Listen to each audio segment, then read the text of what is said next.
কেন্দ্ৰীয় বিদ্যালয় HPC আণ্ডাৰত আছিলে। সেইখন 1984 চনতে স্থাপিত হৈছিলে।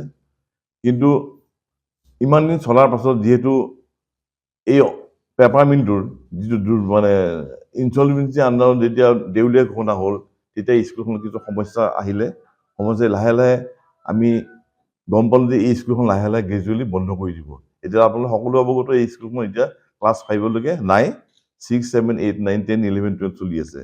গতিকে যোৱা বছৰ 2023 চনত আমি কেইজনমান সচেতন অভিভাৱকে সকলো গাৰ্জেনটোক লৈ পেলাই আমি কেন্দ্ৰীয় বিদ্যালয় সুৰক্ষা কমিটি বুলি এটা গাৰ্জেন ফৰাম গঠন কৰিলোঁ। গঠন কৰি গোটেই বিষয়টো আমি আকৌ নতুনকৈ পাতনি মেলিলোঁ। বোলে KB যিটো ৰিজনেল অফিচ আছে, সেই ছাৰৰ লগত DC ছাৰ বুলি কয়, ডেপুটি কমিশ্যনাৰ, তেওঁৰ লগত যোগাযোগ কৰিলোঁ।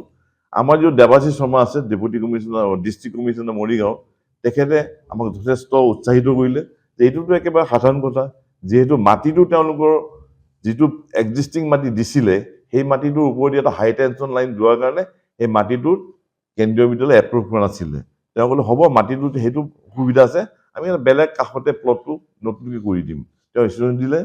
উইদিন 7 days তেওঁলোকে গোটেই ব্যৱস্থাটো কৰি পেলাই কেন্দ্ৰীয় বিদ্যালয় সুৰক্ষা সমিতি বা AIDC মেনেজমেণ্ট, কেন্দ্ৰীয় বিদ্যালয় সংগঠন সকলো যোগাযোগ কৰি গোটেই মাটিটো কৰি পেলাই আমাক বেলেগ এটা প্লট দিলে।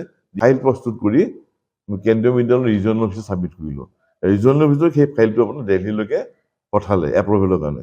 সেইটো আজিৰ পৰা প্ৰায় 6-7 মাহ আগৰ কথা।